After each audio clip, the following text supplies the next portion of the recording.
Hello and welcome to episode number 285 of the Launch Lounge podcast. In today's episode, you'll discover the exact roadmap for transitioning from exhausting live launches to profitable evergreen systems that sell while you sleep. I'm going to share the specific benchmarks you need to hit before making this switch, plus the biggest mistakes that can tank your evergreen funnel before it even gets started. So stay tuned.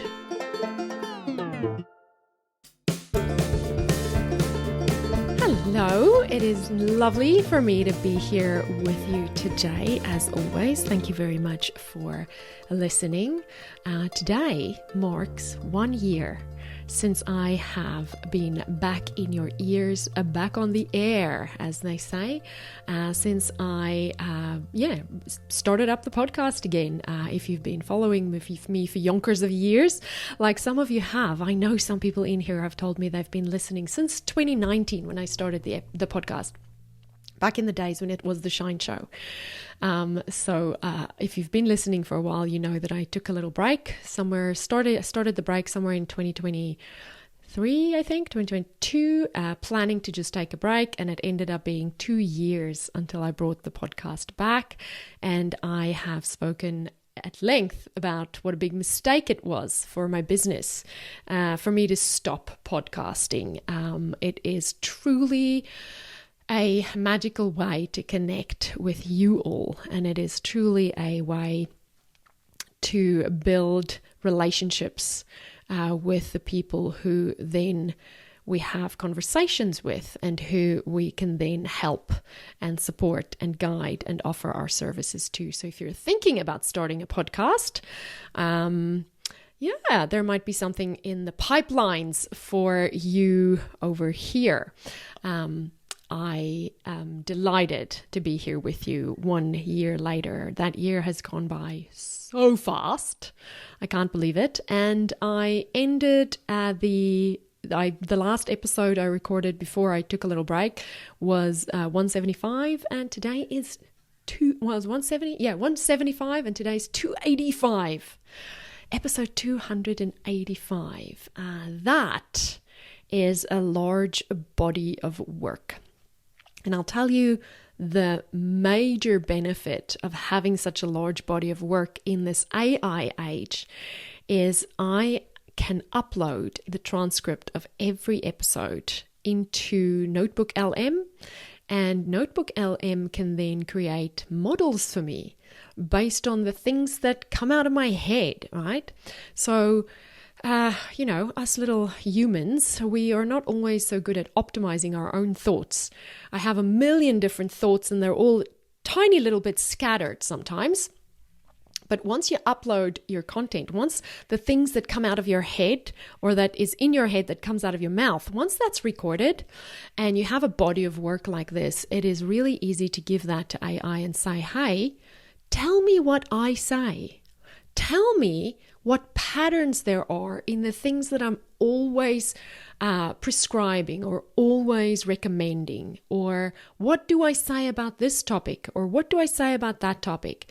And it really is enlightening to go, yes, I do say that. I say that a lot, but I've never consciously thought of the fact that I say that a lot. And now that AI told me I say that a lot, I can turn that into a framework or a model. I can turn it into a guide. I can turn it into, something that I can repeat and make my own and brand as my thoughts and help me build my own authority around this topic. And I share that with you because you can do the same thing, and you should, and I hope that you do. All right, now we are here talking today about turning your live launches into evergreen launches. And I do feel like when I decided to do this episode, I was like, goodness me, I feel like I talk about this a lot. I feel like I've made a fair few episodes in the last year about transitioning from live launches to evergreen. And I think the reason for that is because every single person that I help optimize and scale their live launches come to me saying, we want to optimize and scale this because we want to turn it into evergreen. And there's nothing wrong with having that desire. We are bombarded with messages that tell us that Evergreen is better. And if you listen to last week's episode, you will have heard me talk about the lie of passive income, right? Evergreen funnels are great, but they're great under specific circumstances, and they just bring about another package of problems, right? Because everything we do in business is problems, right? We are literally solving problems all day. If you're good at it, you solve high quality problems. If you're bad at it, you solve low quality problems. When you start out, your problems are low quality. It's like, how do I get a client? How do I get traffic to my website? How do I get leads? How do I build my email list? Those are low quality problems. Higher quality problems are, how do I scale this thing that's making money? How do I get more clients? How do I build a team to support me? Those are better quality problems, right? So in building a business, everything we do is we're trying to increase the quality of our problems, right? But I want to tell you that an evergreen funnel is not necessarily a better quality problem than a live launch. A live launch can be a better quality problem than an evergreen funnel. But if you are looking to transition, which in some cases is the best decision, I want to give you a few guiding principles so that you know what to do and how to do it without losing a ton of money, without dumping all of your savings into ads, thinking that's going to save you and that's going to help you scale. And without going insane, right? Because it can drive you insane if you don't know what you're doing and you're scaling and you're trying to do it and you don't know why it's working or why it's not working. So the first thing is live launches is your foundational launch pad.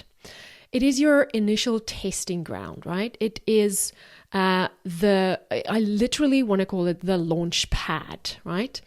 If you're building a business based on this traditional online courses business model where you create the course or maybe you do a beta launch with students and then you create it with them, but you create the course, you build an audience, you announce some kind of event, party, live thing, webinar, video sales letter, challenge, bootcamp, whatever. You announce this live party, for lack of a better word, it is a party. Live event, and in that live event you take people through a sequence of messages, and those messages are designed to increase desire for this product, and it is designed to overcome objections, and it is designed to give them incentive to buy, right? So in this initial phase, when you're just starting out, you absolutely need to launch live. The reason you need to launch live is because it is cost effective. You can drum up a lot more energy with a live launch and get a lot more momentum going. And that momentum, it's like a snowball effect, right? Which means you don't have to pay for leads.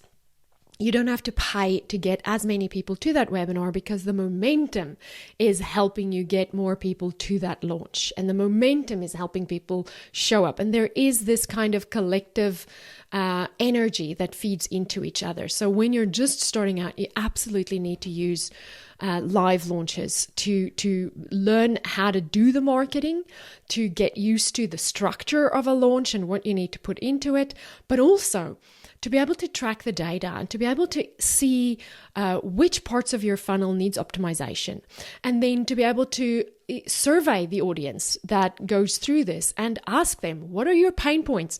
What are your desires? Why didn't you buy? What would you want? All of these questions that give us that voice of customer data that we can then use to create really desirable offers.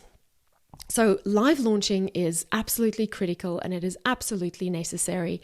And despite what anyone tells you, and I'm going to say this because I see them every day on social media, people flogging the idea that you can just, whack together a low dollar offer and put it on Evergreen and promote it on Instagram.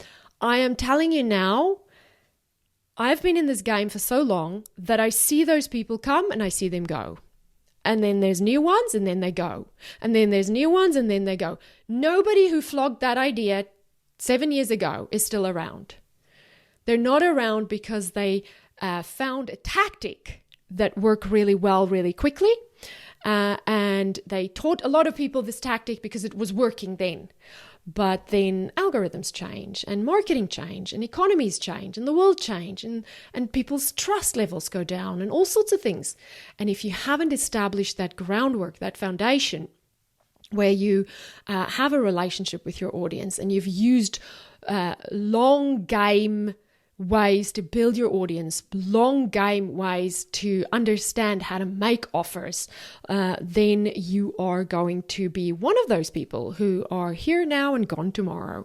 And I don't want that for you. It really saddens me when I see people being the flavor of the month. And no, it doesn't sadden me when they're the flavor of the month. It saddens me when I can see they're the flavor of the month because they're tapping into one tactic. They're a one-trick pony, and they're pushing that one trick as the thing. And look, I teach that in marketing too. Your thing is the thing, right? You've got to put a stake in the ground. You've got to stand for something.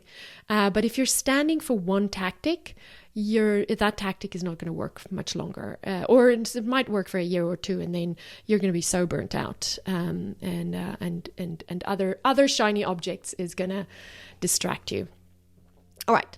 So, what are the prerequisites for transitioning to Evergreen? I feel like that's a very big word. Prerequisites. It's not a word I usually use. I use very little words.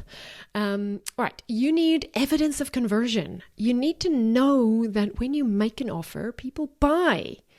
And I'm working with someone right now on their offer, and the strategy that they're using is a 24-hour discount, massive discount on the first 24 hours of buying this offer. So people sign up for the webinar, they see the offer, 24 hours, massive discount.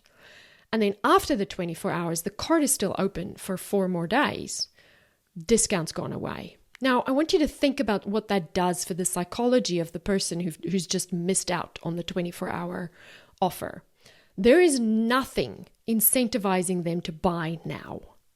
Unless you're selling something that is so desirable that they don't mind. Like it's like maybe Apple iPhones can get away with it. Maybe, I don't know, think of something that has such a hungry crowd, such a starving crowd, that people will still buy it even if they just missed out on the 24-hour discount. 9 out of 10 of us don't have that market. 9 out of 10 of us are not selling something that people are so desperate for that even if they missed the 24-hour discount, they're still going to buy it. My daughter was telling me yesterday, we were just driving, I was driving her to hockey practice, and we passed a bunch of parked cars. And she looked at someone and she went, she said some name. She said, that's a goo boo boo or something like that. And I was like, what's a goo boo boo? And I don't think that's the word, but it was something like that. I said, what's that? And she said, it's all the rage right now. Everybody's got them and everybody wants them. And I was like, yeah, but what is it? She said, it's a toy. I said, what kind of toy? She said, no, it's like a key ring toy and everybody wants it. And I was like, seriously? Are you serious? And she's like, yes, mommy, they're so hot. Everybody wants them. As soon as they hit the shops, they're all sold out. And I was like, I love these goo boo boo people who have found this way to make all the kids want this thing. And it is, again, flavor of the month, goo boo boos or whatever is going to be the thing for everybody right now. But is it going to be around in a year from now? I don't know. But very few of us sell goo boo boos, right? Very few of us sell Apple products. Very few of us sell something that, even if it is not discounted, and we've just put our leads, cold leads, by the way, because we're getting them from ads, cold leads, people who don't know, like, and trust us, through a sales process where we incentivize them for just 24 hours. And now there's no other reason for them to buy. Nothing. Not an added bonus that they get. Not not anything. Nothing. Right? There might still be 1 or 2 sales there, But imagine if you were told you still have 3 days left to buy this thing, and then it goes away for forever, but you've already missed out on the discount. If something's framed that way, would you buy it?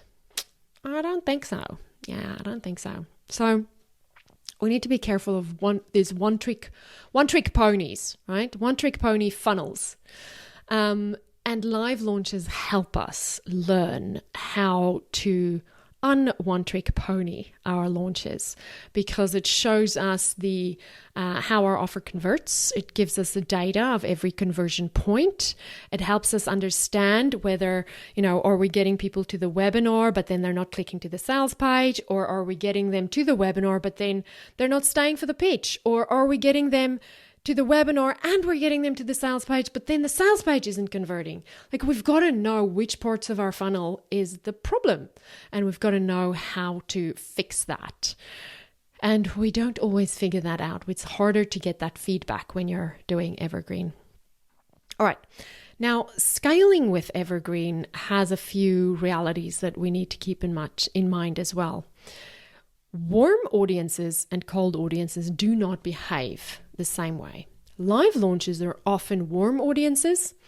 They are the people on our social media, our email lists, people who've been following us. They've seen us speak on stages. They listen to our podcasts. They watch our videos on YouTube.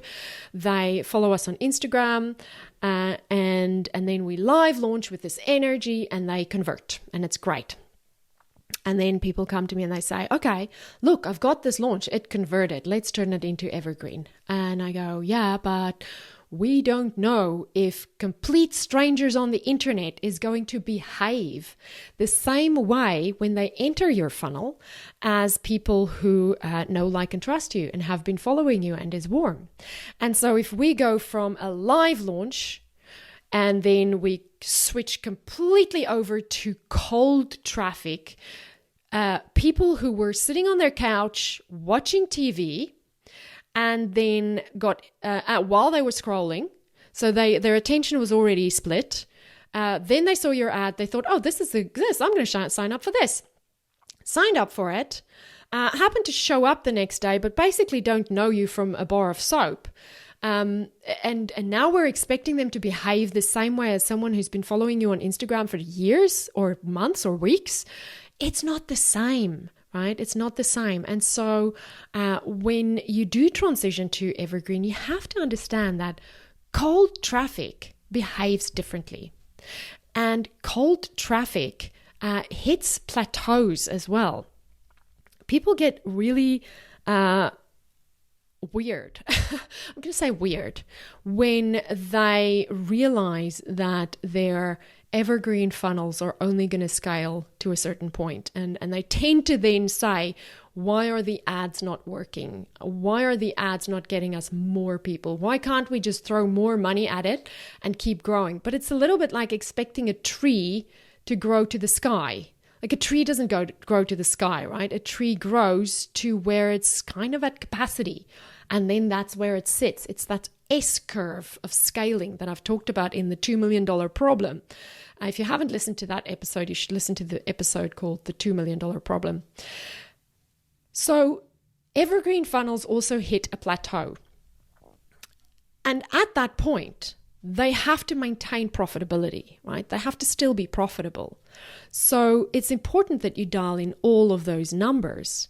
Now, what happens with high ticket offers is they continue to work as long as they convert, right?